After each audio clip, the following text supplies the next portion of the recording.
Welcome back to the Shofar Mountain Garden, and today's video is going to be about this butternut squash.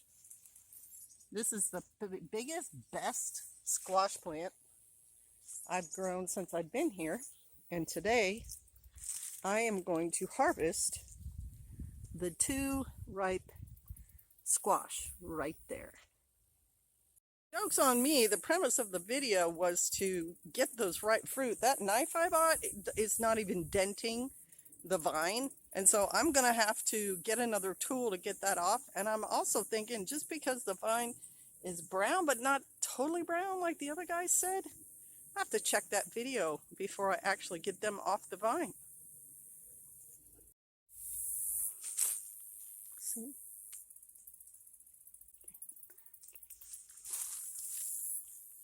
So one thing that's going on in my garden is end of the season growth. We have a butternut squash. We have little cucamelons, which are another kind of squash, and they taste like cucumbers. And then we have our passion fruit getting ripe. The passion fruit is an end of the season fruit, and it's growing wild all over the garden. It looks like limes hanging, and it will fall to the ground when ripe. It's absolutely delicious, and you can make jam, you can make juice. I'll show you a ripe fruit, what it looks like on the inside here in a second. Well, I can't get down that low for that guy, but there's one almost getting ready to drop. There it is, right there. And then there's one on the ground. There's a couple on the ground. This is passion fruit flowers. Just in case you've never seen the blossoms before, this will be the fruit as it matures. And the vine itself looks a lot like a wild grapevine. But those blossoms, you can't mistake them for some other flower. It's purple and white and looks kind of like an alien. Is what the inside of the passion fruit looks like, and it's a really easy fruit to deal with. It's kind of like an orange. You just puncture the outer skin, and then on the inside there's a little subskin, and you puncture the subskin too. It's kind of like an orange, and then the seeds are the actual what you're eating, and they're just little individual seeds that have kind of like a pulp around it, and there's a whole slew of them in there, and then you just eat them. The fruit is ripe when it's on the ground.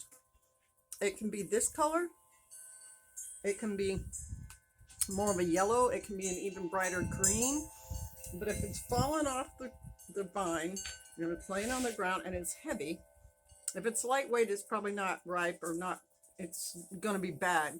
But if it's kind of heavy, it's ripe. And the seeds and the pulp, you can swallow the seeds, you can chew the seeds, you can spit the seeds out. I just swallow them. The pulp has a lemony taste to it and a sweet taste. Or kind of both. It's kind of sweet, and then the aftertaste is like a lemon, a tart. It's really, really good. And I'd never eaten them before. And when we first got on the property and I saw these ripe fruit, I had no idea what it was. And I thought it was a weed. So I let my goats eat that first vine. And then when I found out later it was passion fruit, I thought, oh, wow, I've lost my opportunity to try this. But luckily for me, it grows all over our property wild. And so I get to enjoy it at the end of each garden season in our area. Really good. The thing about this passion fruit for me is it grows wild in my area, and so all I have to do is be patient, wait as it grows up in all the different places in my garden, and then go pick it or not pick it, go pick them up off the ground when they've ripened and dropped to the ground. And in the past I have made jam with them, and also the juice. It's a simple process of just putting the fruit in a pot with some water, a little bit of water, and then letting it boil, and it will slowly kind of separate from the seeds, and then you can run it through a fruit processor and you'll get just the pure juice. And the pure juice, the pulp, can be frozen also if you want to use it later in like a cake recipe or to make a pie or something like that. So it's a very versatile and my favorite price for free. All right, y'all. I hope your garden's doing okay at the end of its season as well, and that you haven't had to totally put yours to sleep yet.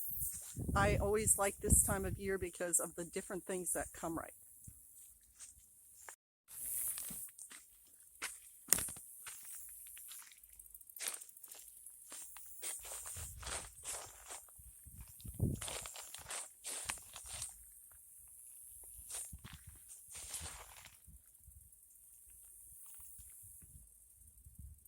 Thanks for watching, y'all. Shalom. Bless you.